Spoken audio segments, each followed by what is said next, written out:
Well, one of the biggest pushes for nonprofits across the country begins tomorrow with Giving Tuesday. For many, it's a need that's greater than ever thanks to the pandemic. Wish TV's Dan Klein joining us now live outside Wheeler Mission.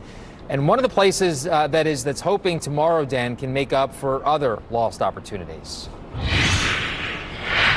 Yeah, hundreds of men, women, and children have a warm place to sleep tonight thanks to the Wheeler Mission. Now, their biggest fundraiser every year was supposed to be just a few days ago, the Drumstick Dash on Thanksgiving morning. But it went virtual like so many other major fundraisers and galas across this area, which means Giving Tuesday is as important this year as any other. Move your feet so others can eat. It's the truth, helping feet like these find a hot meal and a warm bed on a cold night. This year's Drumstick Dash went virtual, though, and while 10,000 people still participated, it was just over half the usual crowd, leaving a $300,000 hole for an event which usually raises $1 million for the Wheeler Mission. Giving Tuesday is critical to not just Wheeler Mission, but all not-for-profits. We've come to depend on the generosity of Giving Tuesday.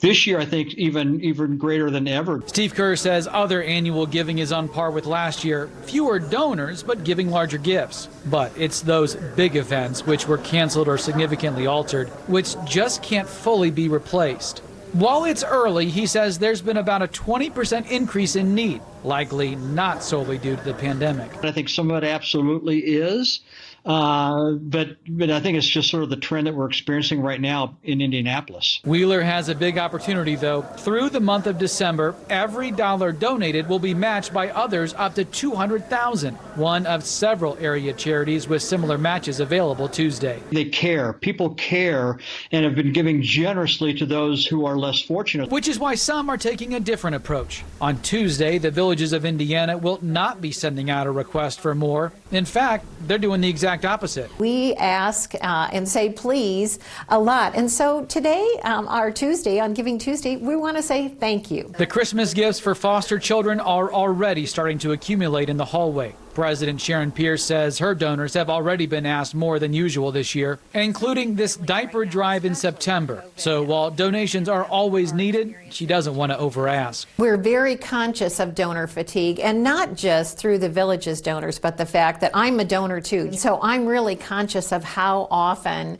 folks are being asked to help. Donor fatigue is something Kerr worries about too and talks about with his team. Still, after almost 30 years of working here, he's seen the generosity of others shine through time and time again, and is confident they will this time, even in a pandemic. Tomorrow is going to be telling of how our community has responded. I also talked with the United Way. While they declined to give me a specific goal amount that they have for tomorrow, they say they're already a third of the way there and actually a little bit ahead of schedule compared to where they were last year. Now, if you'd like to participate in Giving Tuesday, it's pretty easy these days. You can pretty much just go to any of your favorite organizations' websites and just give online there. Reporting live downtown, Dan Klein, Wish TV, wishtv.com, and be sure to follow us on Facebook. Dan, thank you very much. To the state's latest coronavirus numbers now. State health leaders announcing more than 5,700 new COVID-19 cases. There are now more than 338,000 coronavirus cases statewide.